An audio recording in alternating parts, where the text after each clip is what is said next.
found. Medical bills on the second row. Anybody who needs, can be reached here. And I want to remind you that there will be tomorrow afternoon a questions and answer session.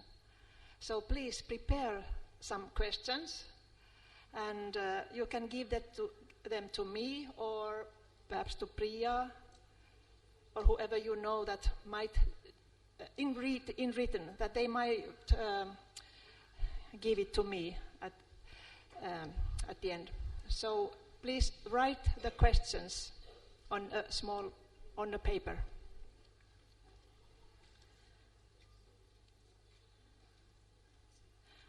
I mentioned in the morning already about tomorrow's music part, but I want to still mention it because it is remarkable.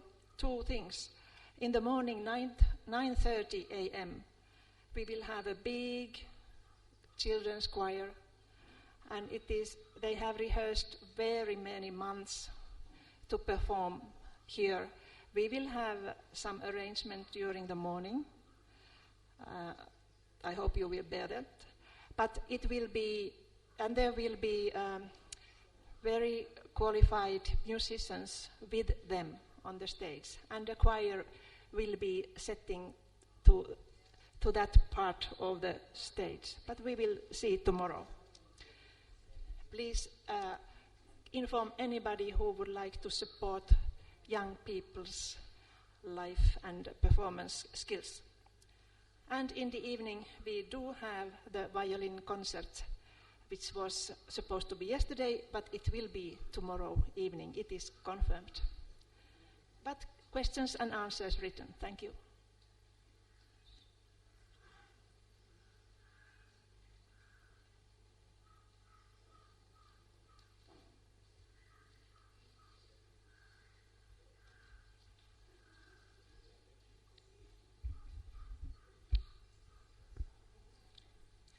Welcome to this TOS session this afternoon. Our theme today is the path to unity.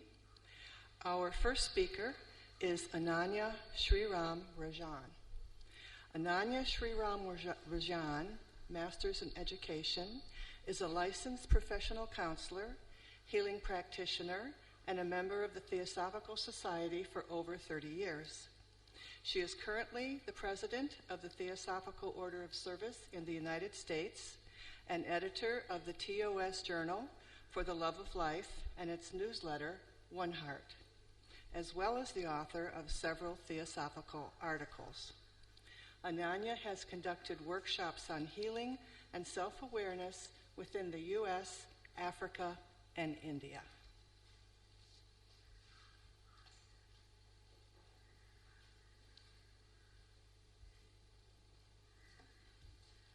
Good afternoon, brothers and sisters.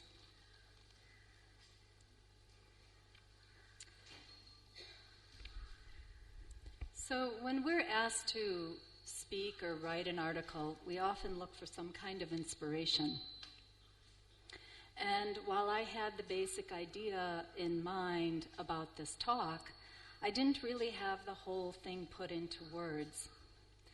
And while I was writing out my talk, I had a friend message me, and he happened to message me that he had been going through some health issues, and unfortunately he was given a diagnosis that he was going to die in 6 to 10 months. He had about 6 to 10 months to live. And what was very interesting was that it was a shock for me, because we got newly acquainted and so forth, and we worked together. And so during the time that he gave me this news, we messaged back and forth. We were texting. And we texted about his impending death. And we texted about our friendship and how special it was to each other. And then we promised that we would talk the following week. So I was still working on this talk when this all happened. And so I went back to working on the talk and realized I couldn't really focus on what I was doing.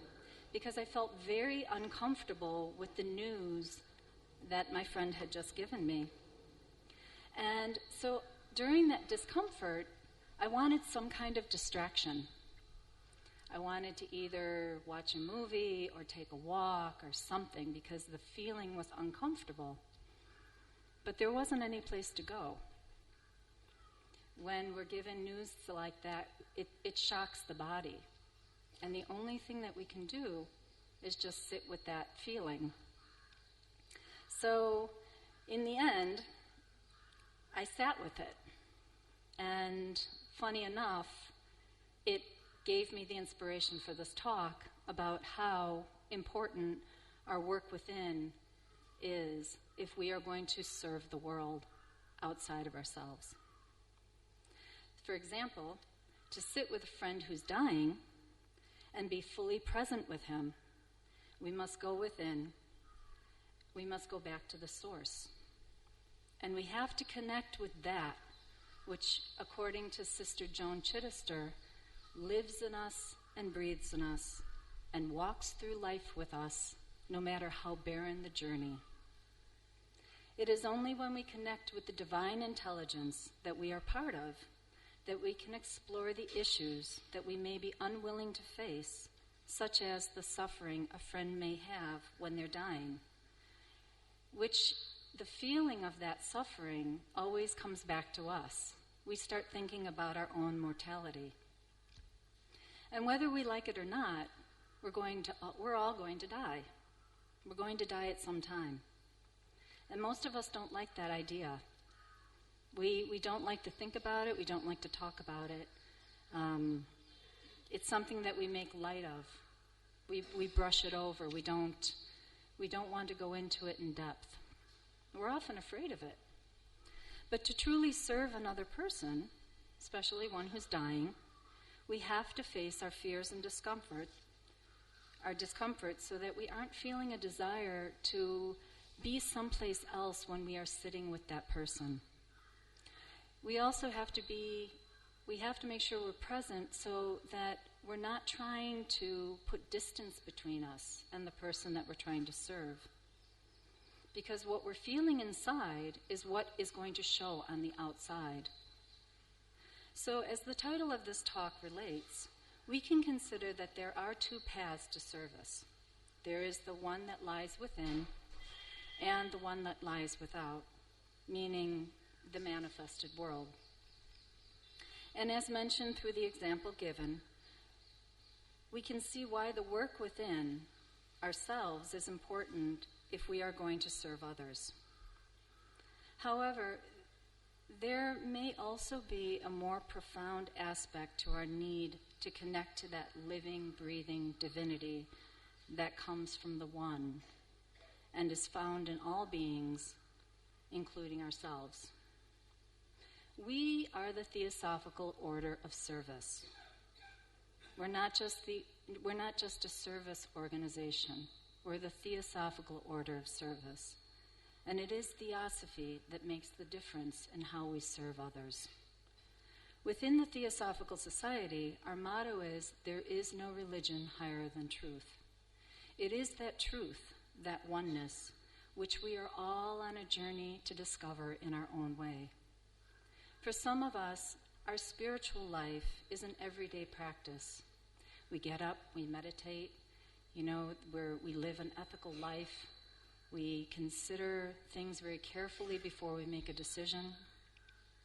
But for others, it's a lukewarm event. It's not something that is present in their life every moment of every day. And for others, they may feel completely discouraged when times of difficulty happen, and they struggle to wonder if any type of spiritual life makes any difference if, in general, they're kind and helpful to other people. But within the Theosophical, within the TOS, if we are going to be a union of those who love in the service of all that suffers, we have to serve the path within first. We must serve the One. It is from the One that our ancient teachings have come, the teachings which have withstood the impermanence of humanity, that is, the world that you and I make up, and every individual on this planet. And despite our cruelty to one another, and to the barbaric things that the human mind can create, and to the petty and inhumane actions that we may take against those that we feel are less than ourselves, the teachings remain. The One continues to constantly pour its goodness out to us. It never asks for recognition. It never asks us to change our ways. It never selects just a few people or a certain population in which to shine its radiant vibrancy on. It gives unconditionally to all beings. It never wavers in its outpouring. It's steady, it's calm, it's all-giving, all-knowing, all-loving. The One continues. And none of us would be here if the divine intelligence did not, if it ever stopped. If the divine intelligence stopped, you and I would stop breathing. Our hearts would stop. We, you and I, are proof that the One exists. The plants and animals that surround us are proof that the truth exists. And even the cockroaches that we may find in our rooms, or the snakes and the scorpions that cross our path, they also are proof that the truth exists. For they too, despite what we might think about them, they hold the divine within them. One is all, and all is one. So the path within is to connect with the One, and to understand our service to the One, and its goodness, and its imperative to our evolution as a humanity.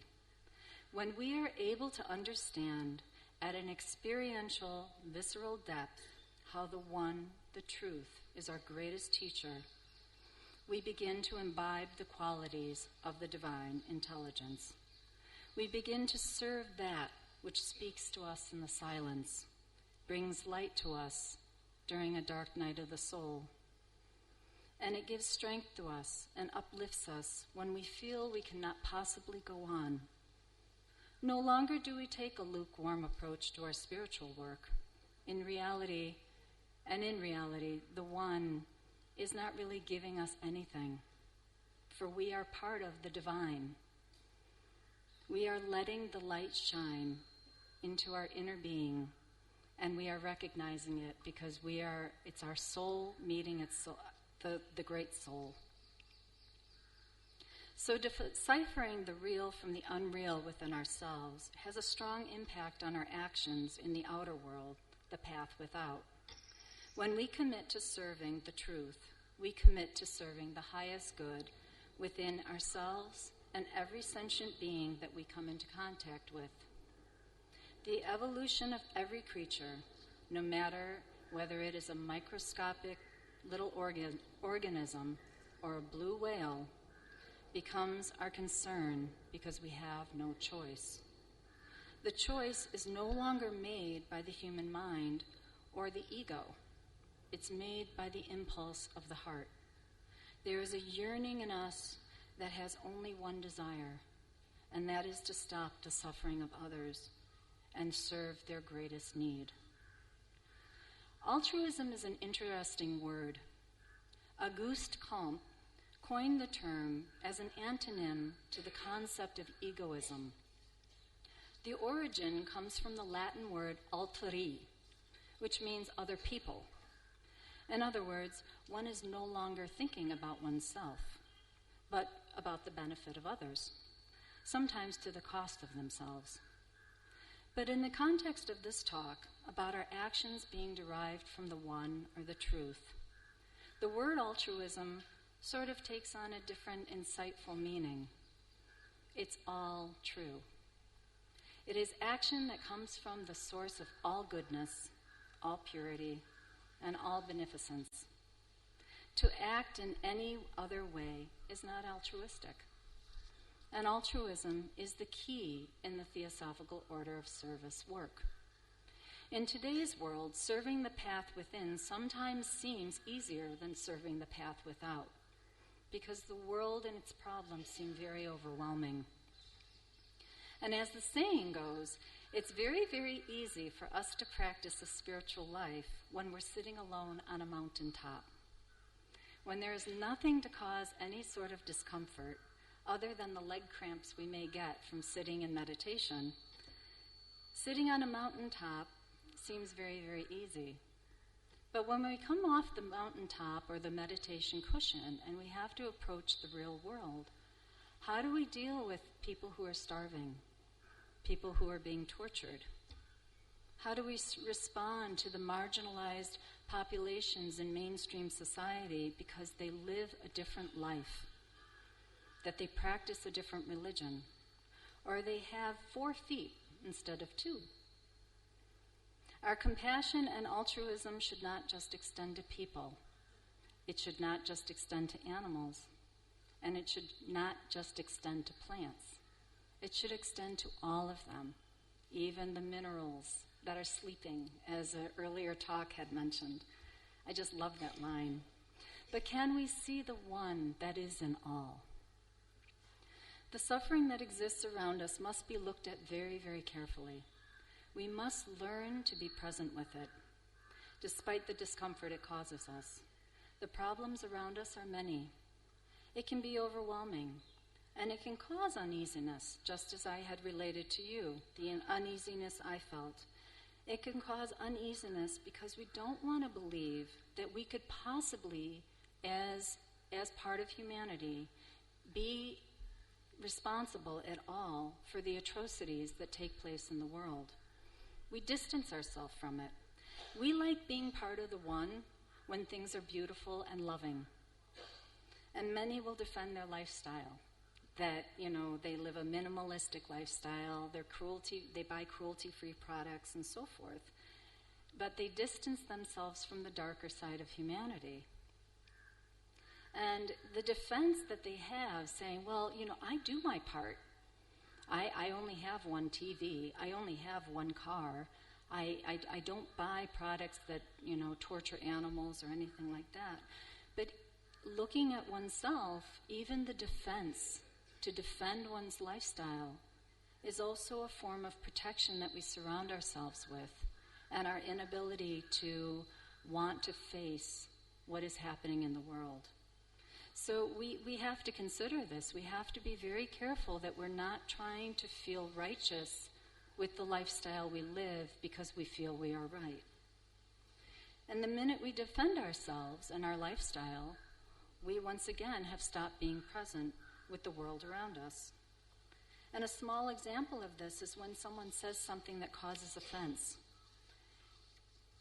Often when somebody says something that we find offensive, we stop listening. We start reacting. We're caught up in what they are saying. And we start thinking in ourselves, that person is so rude. How could they say that? They're not right. They're wrong. I don't behave like that. I'm not like that.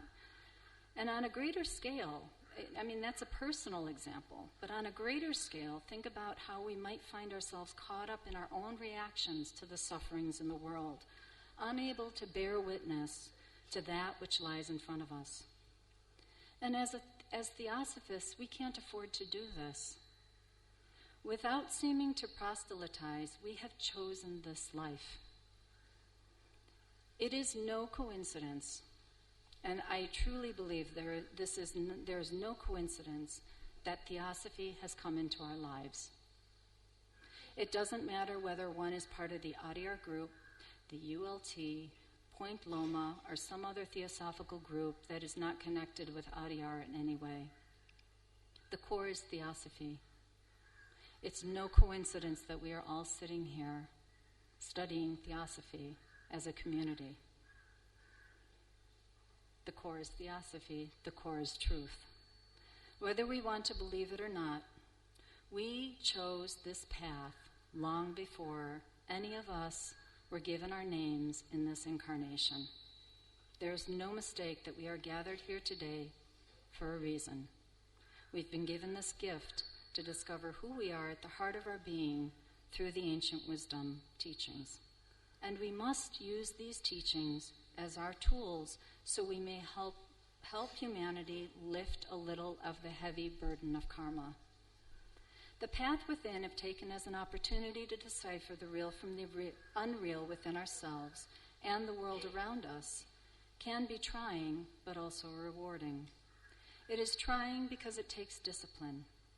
It is a matter of watching our thoughts, words, and actions constantly, of having a constant eye to the ideal of human progression and perfection, which the secret science depicts. It also takes patience, immense patience, because the change does not happen overnight. It's slow and gradual, just like the seed of a tree. Nothing in nature ever happens quickly, including our spiritual growth. And despite our belief otherwise, we are not separate from nature. We are part of her, a very small part of her. One tenet required of every member of the TOS, which is no different than the Theosophical Society, is to have an open mind. Universality can only be achieved when we recognize our unity in diversity. We cannot say that we are doing theosophical work only for a select population of people, for a select species, for a select cause. No different than the one that lives in every being. We must not have reservation as to who we serve when we serve the suffering. Interestingly, nature is a great teacher with this lesson, if we allow it to speak to us. When we do, we will find that there is an underlying harmony to the diversity in nature. I know this was said earlier in an earlier talk. Different trees, birds, animals, flowers, they all exist and carry on despite the differences. And if we watch closely, there is a helping that each creature does for the other. But as human beings, we have a problem with this. We are the only species that is supposedly self-conscious or conscious of an identity. If someone says something that we don't agree with, or dresses in a particular way, or lives a particular lifestyle, we have this impulse to state our views because we don't agree with it. And there goes the unity. There's no unity when we're judging another because of how they live or what they say or what they look like. But there are two exercises which in mental health counseling, I actually teach this to clients. There's two exercises that we can practice in self-awareness. One is non-attachment, and the other one is non-reaction. Too often, we become fixed on our thoughts and opinions. We feel others should listen to us and do as we say because we know better. But if we understand the teachings of reincarnation and karma, we will discover that there are so many facets to one individual that play out in one lifetime, that to impose our will on another does not allow the potential of that individual to unfold. It's better that we focus on our own reactions and ask ourselves, why am I reacting in this way? And the more that we ask this question from ourselves, the more we will discover how little we know of ourselves. And given this, how can we say we possibly understand another individual or know what's better for them? So when we're able to let go of our attachments to events and things around us, the mind calms down. And this is why non-attachment or letting go and not reacting to things is important. When we stop feeling a need to control a person or a situation, we make space for ourselves to connect with something much deeper. It is as though the mind relaxes and the heart opens. Instead of feeling reactionary when someone says or does something contrary to ourselves, we might find that what happens is that there's something that happens which allows us to see the person in a different light. We see something a bit deeper within the person. And suddenly there's a curiosity and a caring for that individual and what they have to say and what their life is about. And this is because we've stopped holding so tightly to what we believe. Instead of being rigid, we soften. And when we soften, we are really able to communicate with another person, plant, animal, even the little ants that crawl on the ground. Communication isn't just about what we say. It's about how we say something. It's our body language. It's the tone of our voice. It's the tension or relaxation in our stance. It's also the energy we exude. If we're constantly reacting to things, there's a heavy energy that we tend to give out to people. Whereas if we tend to be calm and the mind is calm, there's an energy that we create around us that makes people want to be around us because we're calm. It's almost contagious. This is one of the reasons why meditation is stressed so much in a spiritual practice. So putting aside time for quiet reflection allows the mind to calm itself. And this doesn't happen right away, which is why people get frustrated with meditation and give it up after a few weeks. But the nature of the individual mind is to flit about. It flies about like a butterfly. So we tend to think that it's not working. But it does. We just have to give it time. And it's much better to surround ourselves with silence, because the more noise and commotion we surround ourselves with, the more difficult it is for the mind to settle. There's a lack of wholeness to what we are doing when the mind is fragmented. And it's also because the energy doesn't get the chance to connect to something much deeper. So when the mind calms down, there's more energy. That energy connects to something deeper, and we live in a different way.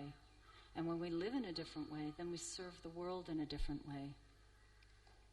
And this makes a great difference when we take our service from within to the without. So we work from a mind that's calm, it's open, it's receptive, and we can directly serve the need of another person without hesitation or reservation. It's almost as though there is an intuitive quality that happens, and we almost are able to read another person. I think that part of that is because the action comes directly from love. And for those that we help, they know when we're present and when we're not. When the action comes from deep love, the being that we help is changed forever. And it doesn't matter if it's an animal, a person, a plant, or a little microscopic organism. There's definitely a change that happens with that other being. Being completely present with another means that we are not thinking about our own needs. Our whole being is with the other, or the task that needs doing to help. Sometimes service is not just about the physical action of helping another. It may be that way for other organizations, but for those who serve from a theosophical background, it must be much deeper. There must be that impulse to help, because as N. Sri Ram has said, you cannot do other than help. Thank you.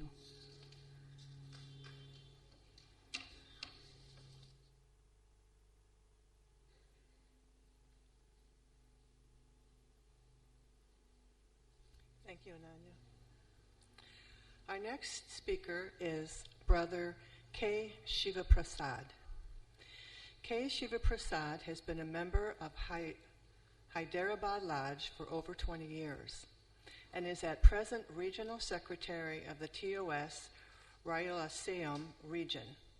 He studied Master of Science in Botany and has a diploma in silviculture.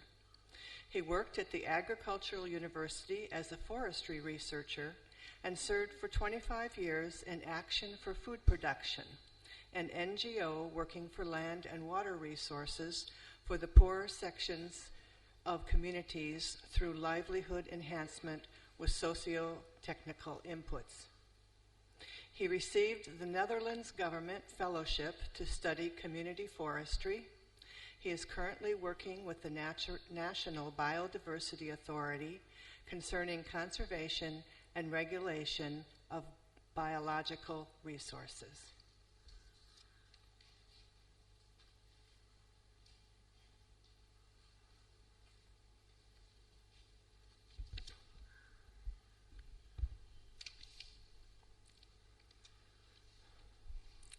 Good afternoon, brethren. Respected Tim Boyd, International President, and Nancy Secrest, International TOS Secretary. Also, she helped in improving my note, what I have prepared, and my co-speaker, and also Brother B.L. Bhattacharya and T.K. Nair. With both of them, I work closely on my TOS work, and brothers and sisters. So, within the theme, what Nancy has selected as Path to Unity for this convention, I have chosen a title for my talk as Service to All Living Beings. That means all plant kingdom, animal kingdom, etc., other than the human being. Anna Besant started the Theosophical Order of Service as an independent body within the Theosophical Society for the members of the Theosophical Society who have an inclination to render humanitarian service.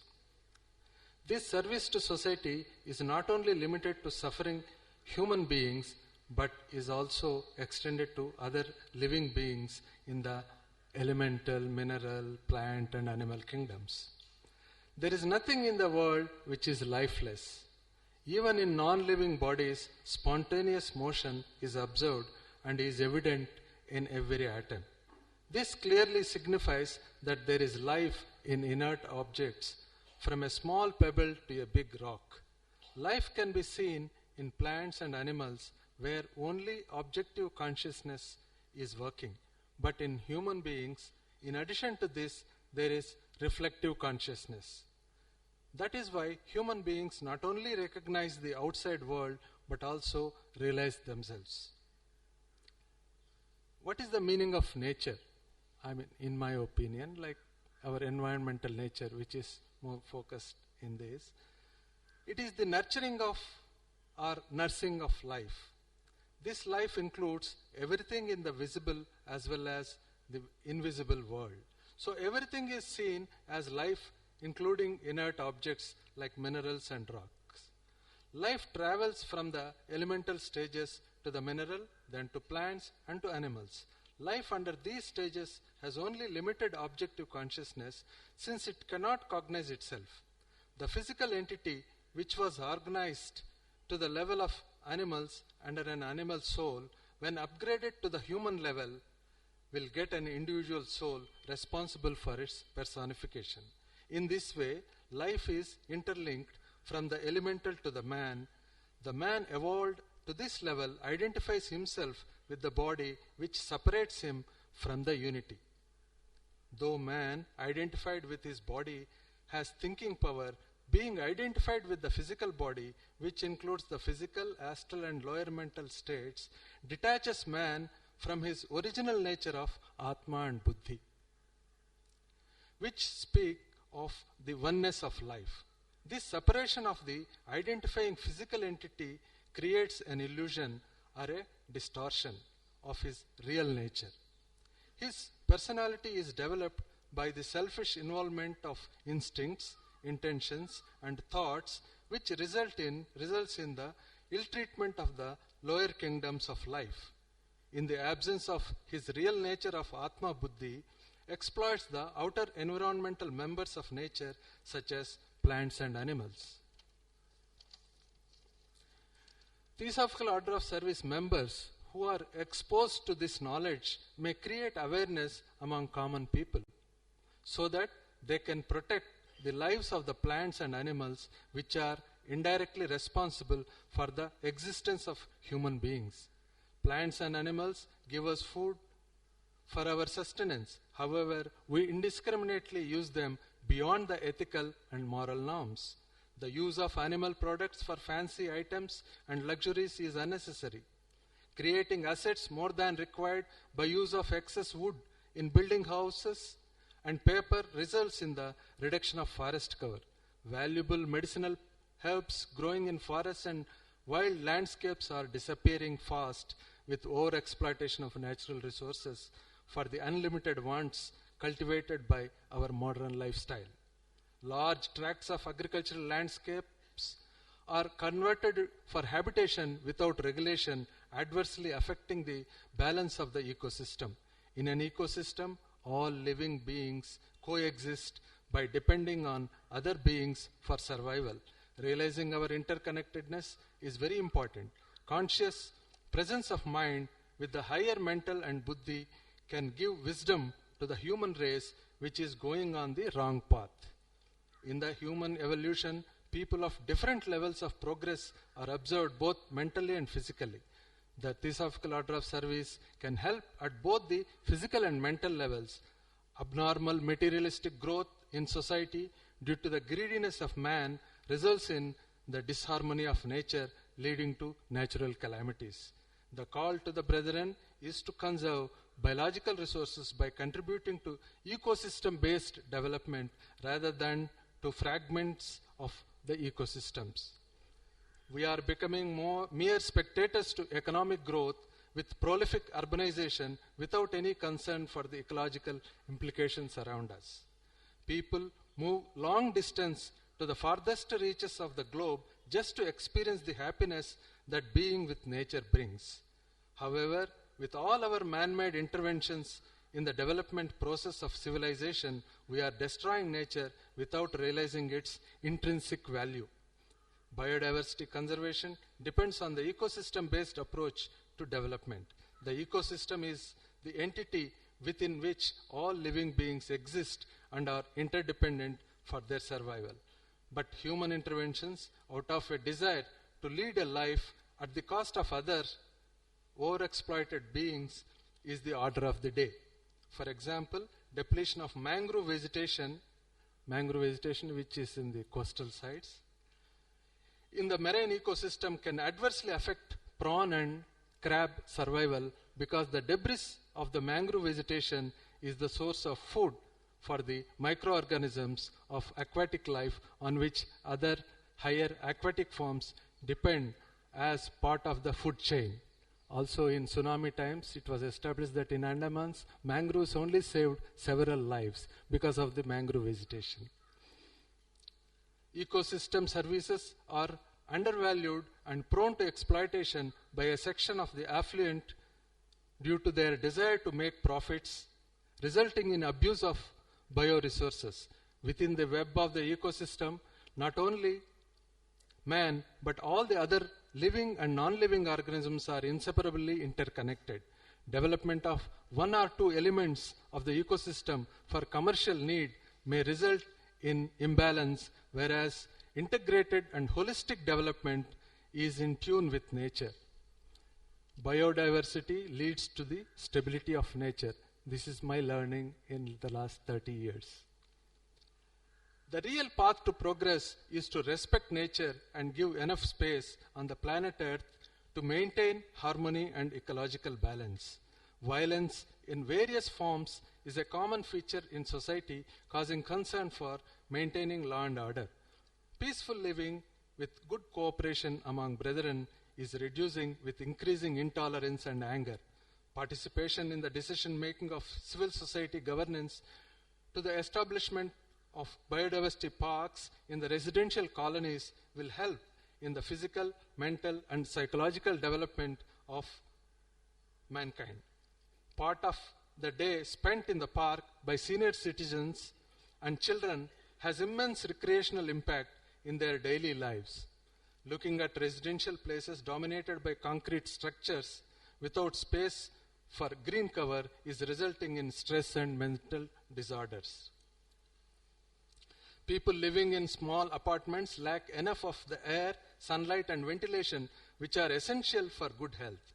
Many more are addicted to television viewing most of the time, resulting in long-term ailments and sedentary life. Welfare associations in the residential colonies may be strengthened by the support of Theosophical Order of Service members to increase green cover and water sources for the birds and other small animals. Creating shelter homes for stray animals is necessary at the local level in villages to safeguard the wounded and old cattle. Each Theosophical Order of Service group may consider taking such measures as a priority task in their plan of action.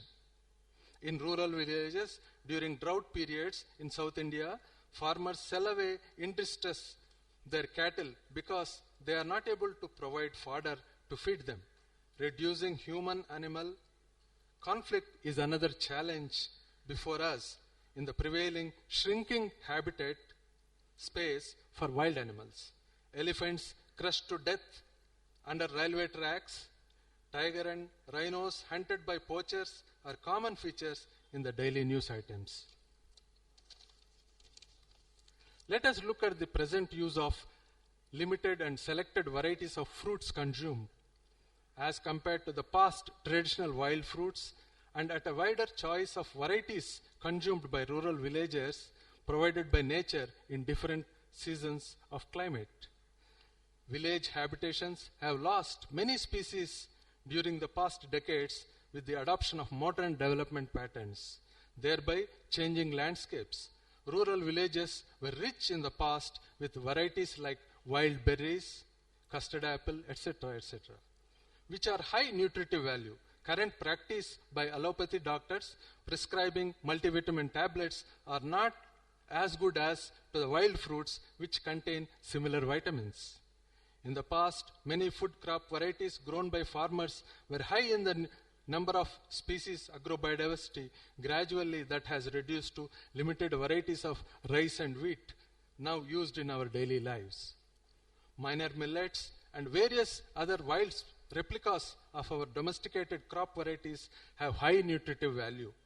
Those highly nutritive species are no longer being cultivated, what with the modern agriculture methods evolving hybrids.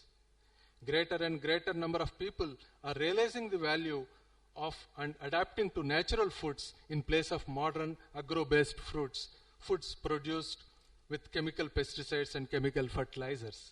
Tribal farmers in forest dwellings living with nature consume and grow pure natural foods which are healthy and nutritional. Organic farm products which are sold in markets with increased prices are available in selected shops and are within the reach of rich people only, whereas the poor have to consume the food produced with chemical-based agriculture, leading to health hazards. There is a need to sensitize people to this issue by organizing dialogues at the TOS group level to facilitate farming communities to move towards natural farming. Pure natural food consumed gives rise to good thoughts and further to right actions. Adyar is the ideal place appreciated by one and all in terms of peace and harmony in the natural environment. This is because the elders who lived in this estate preferred to retain natural surroundings with both plants and animal creatures coexisting. At every convention, we hear both from Indian and foreign delegates appreciating the beauty and perfect balance of nature prevailing at Adyar. Many lodges of Theosophical Society are dormant or inactive. Theosophical Order of Service members in the neighboring places can be proactive in the revival of the lodges. Likewise, many Theosophical Society lodges are without Theosophical Order of Service groups formed to carry out service activities in their locality. In some places, the buildings are more than 100 years old with heritage value. Protecting such properties by enriching them with vegetation and making space for birds and other animals in the respect which can be offered by TOS members. For example, our Hyderabad Lodge building is also more than 100-year old, which is a very good heritage building. Any one of you who have not visited can visit. Theosophical Society or Theosophical Order of Service premises would be an ideal place for a change to retired senior citizens. Specifically, in urban cities and towns, old people find it difficult to pass time within four walls of a house all day long. Furthermore, many more citizens realize that giving something to the needy will give them more happiness than getting something from others. High-level pollution of water bodies, destruction of forests, merciless killing of wildlife, and chemical-based agriculture are some of the challenges to be addressed. There is need for creating dialogue space for decision-making for sustainable policies which are eco-friendly and less hazardous for the environment. In this regard, the generation of awareness of the public, farming communities, and the business communities can bring them together in understanding the issues of common concern. Theosophical Order of Service groups may sensitize the public on these issues and find amicable, eco-friendly solutions. By convening seminars or workshops, selected stakeholders from different sections of society can be invited to evolve the best possible development path with an overall progress toward healthy and higher mind expression. Organizing TOS camps for nature conservation for scouts and guides, National Cadet Corps, school children and youth can bring awareness and sympathy towards suffering animals and other forms of green life. Ecotourism combined with environmental study will highlight the concerns of the unsustainable use of natural resources and help to find appropriate alternative solutions.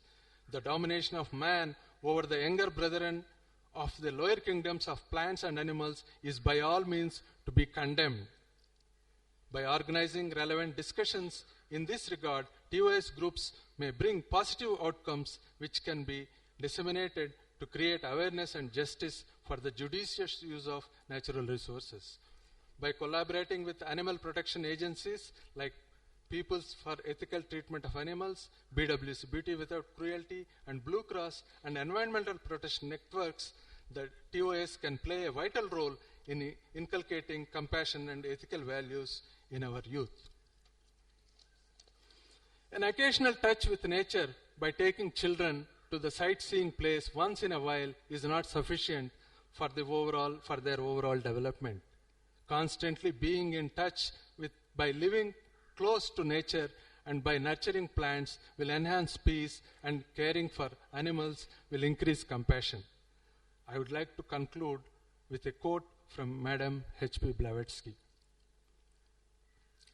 Nature gives up her innermost secrets and imparts true wisdom only to him who seeks truth for its own sake, and who craves for knowledge in order to confer benefits on others, not on his own unimportant personality. Thank you.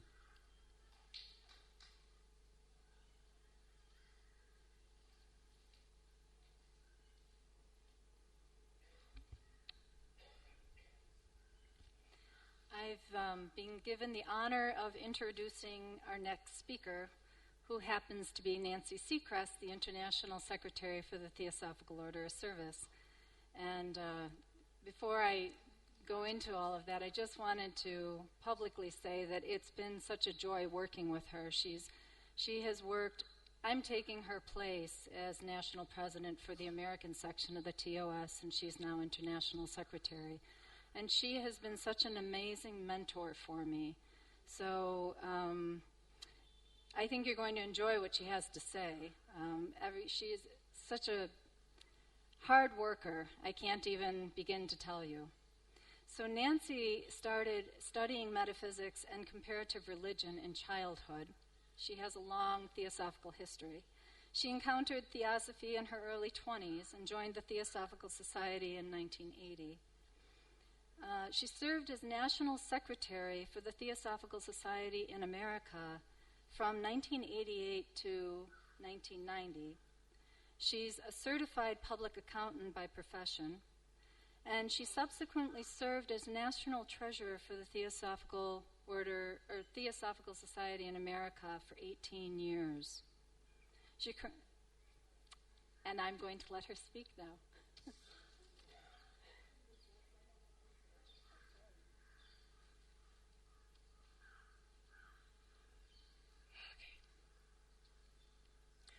I was recently asked by a fellow member of the Theosophical Society for my definition of unity.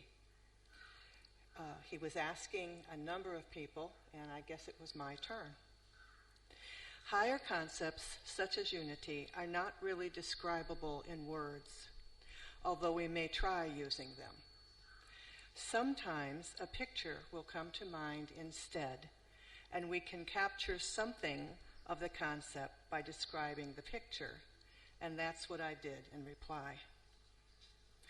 A television series called Deep Space Nine came to mind. This is a science fiction series. Deep Space Nine was staged on a space station. The space station's security officer, a man named Odo.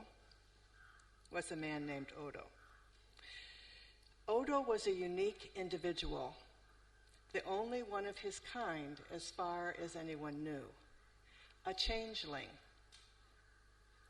He had the ability to shapeshift from his natural gelatinous form, just a blob, if you will, into anything he wished, a person, a dog, a chair, an ant. It didn't matter. One theme that ran through the series was Odo's search for his people and his home world. After all kinds of challenges, Odo and the space station crew finally encountered some shape-shifting beings like him. They were the ancient race called the Founders. Everyone knew of the Founders. Their superior knowledge and abilities were legendary on many worlds. They were revered, but no one had ever seen them. Odo had at last found his family. The Founders told him that he and others had been sent out on a mission many years ago, but he had never returned. Somewhere along the line, Odo had forgotten his mission and where he came from. He is taken back to their home world, where he and the Founders are transported onto a large rock that protrudes from a gelatinous sea that is the rest of the planet. From there, they each change back into their natural gelatinous state, slide down the rock, and return to the whole, the unity that is their world. They become again, as the secret doctrine puts it, an invisible part of the integral whole. Each body merges into the sea to join with all others as completely as possible, to become one being again. To me, this story depicts our journey from and to unity. It shows that we carry that sense of unity deeply within us always, whether we are aware of it or not. Does this story not remind us of the much-quoted final line of Sir Edwin Arnold's beautiful work, The Light of Asia? The line is, of course, the dewdrop slips into the shining sea. Among the materials that the educator Maria Montessori prepared for elementary children, there is a chart showing water evaporating off the ocean like children climbing a high hill. And then the children are blown over the land and slide down again as water droplets, as if in an endless, joyous game. Isn't that a lovely picture? Sort of like a child climbing up and sliding down a slide over and over again. They take such joy in it.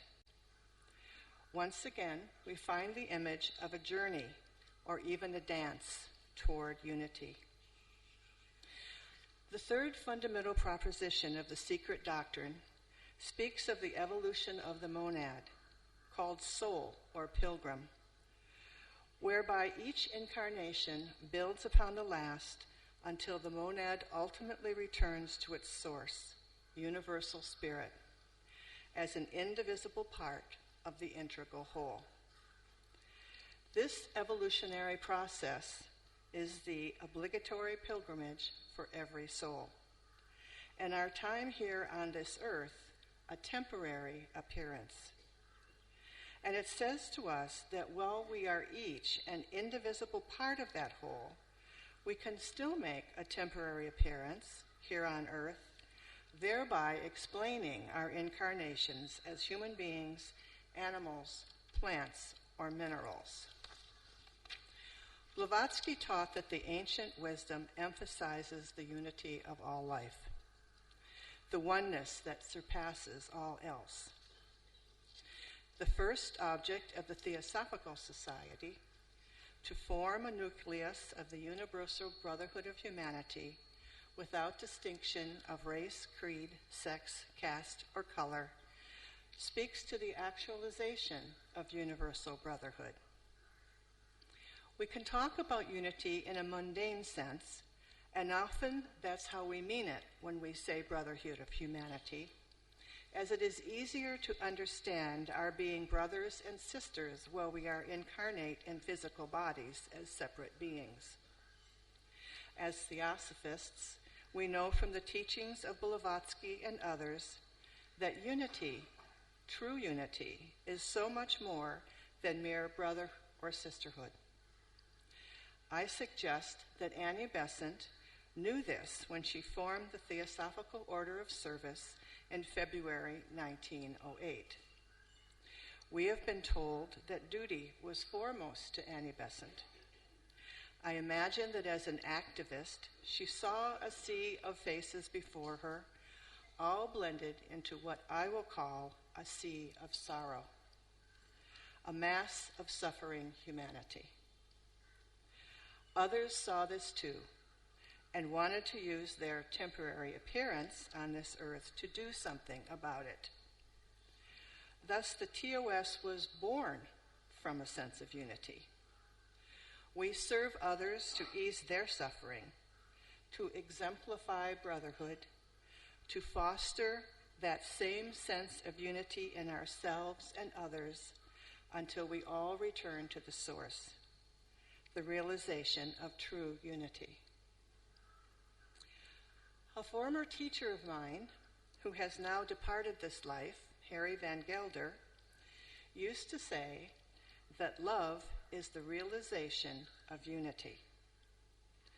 It stands to reason, then, that once we realize the nature of unity, if only for an instant, we know true love as well. Love in its purest form. I think it is actually this love for the other parts of ourselves, other sentient beings, that motivates us to be of service to those who suffer. And we all suffer, don't we?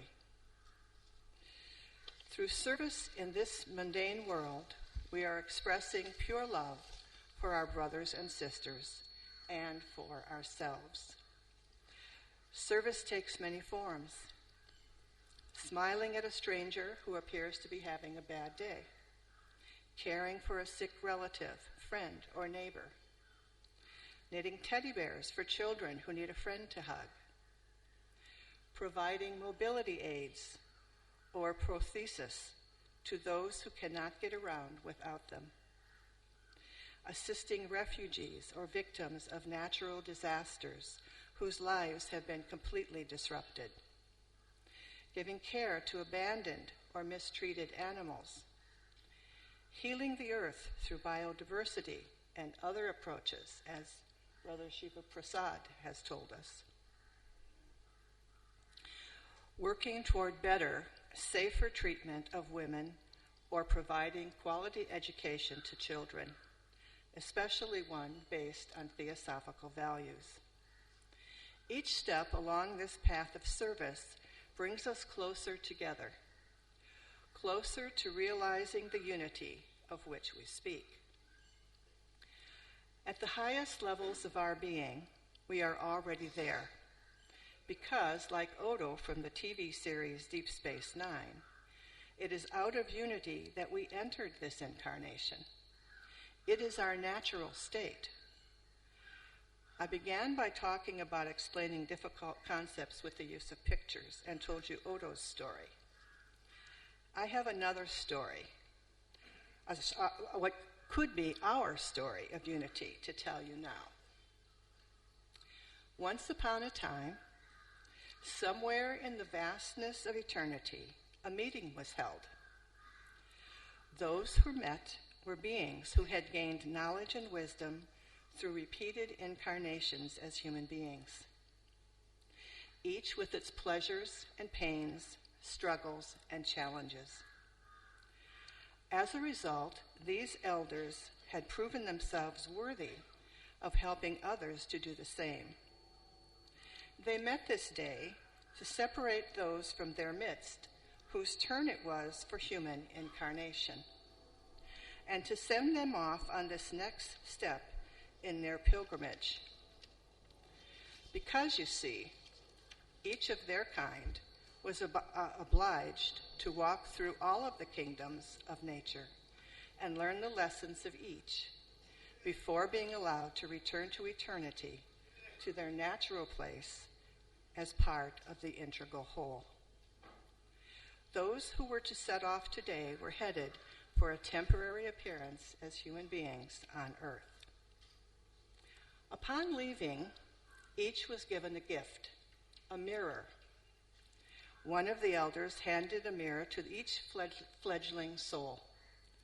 "Look into the mirror," the elder said. "See your true self and remember it."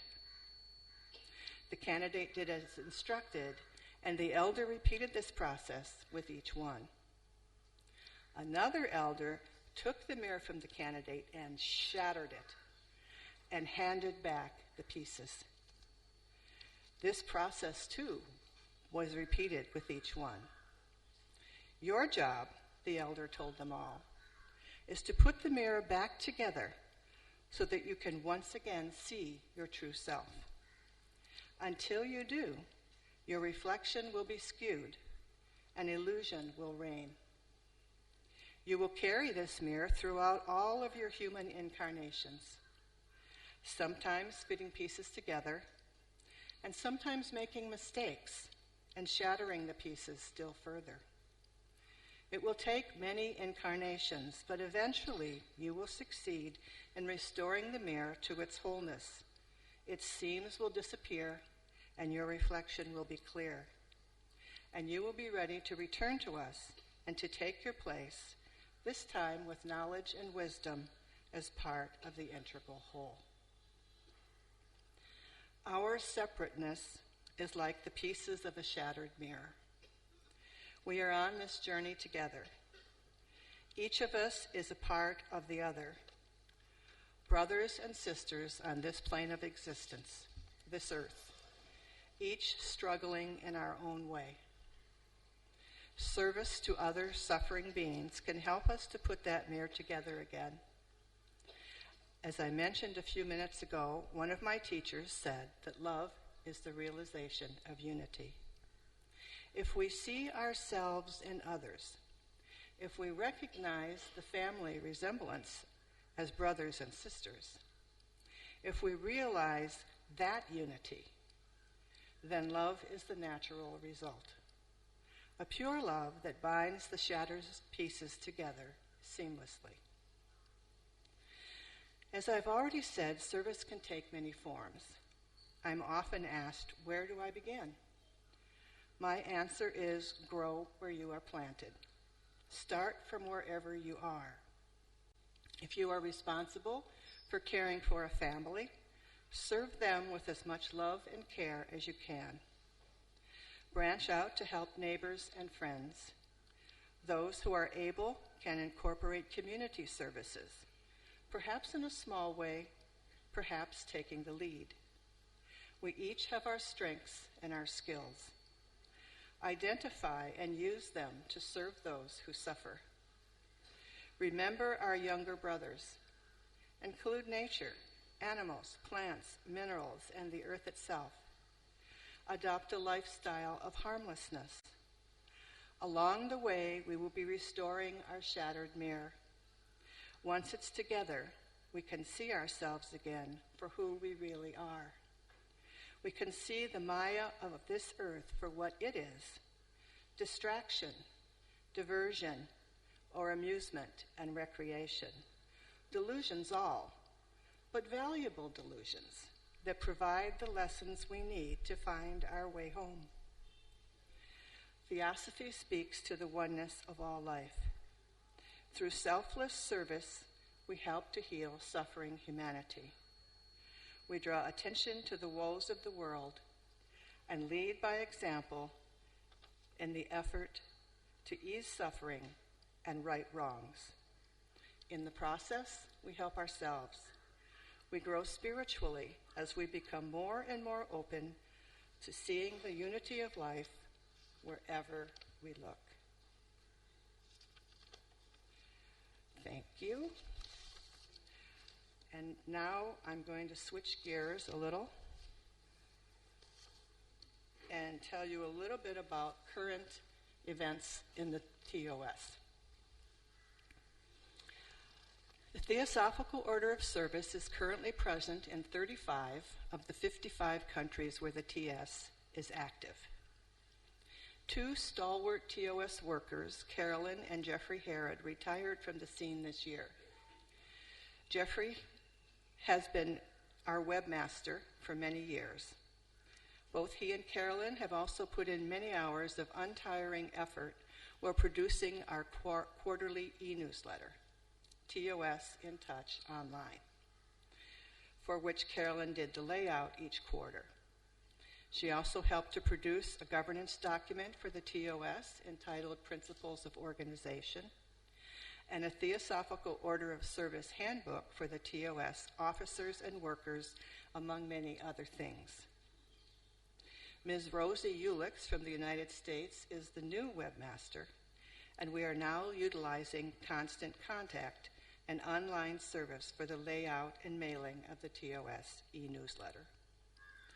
We continue to increase the activity on our TOS Facebook page, and our following is growing. This outreach effort offers further contact with our members and friends. The International TOS began efforts this year to aid the Alcott Memorial Higher Secondary School in raising funds for its Corpus Fund. To this end, the TOS published a special edition of its newsletter focused on the Alcott Memorial Higher Secondary School, and letters expressing this need were sent to all TOS group leaders by the TOS International Secretary. The dedication to service of TOS groups and individuals around the world benefited thousands of poor students, needy persons, ailing patients, aged men and women, the blind, handicapped, orphans, and animals. This year, many of our TOS groups worldwide collected and or donated money to help with relief efforts after the flooding in Chennai last December.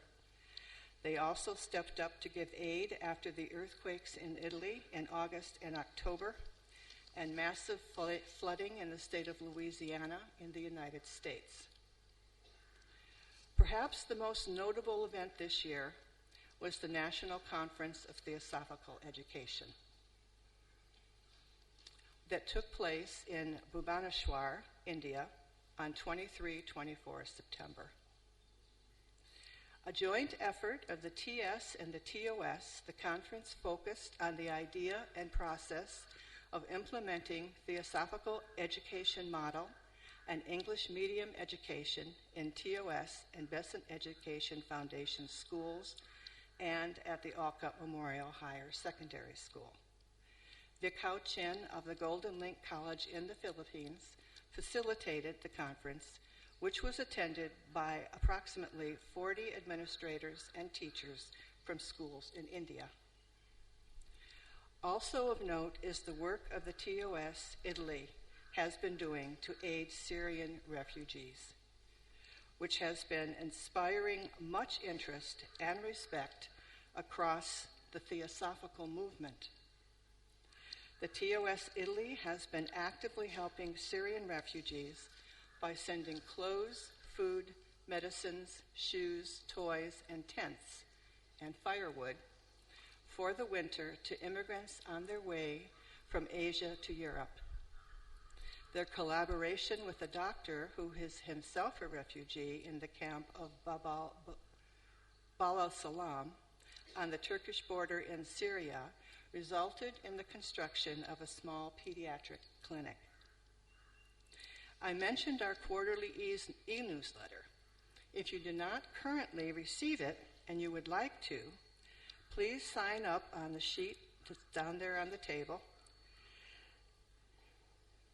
Yes, down there on the table.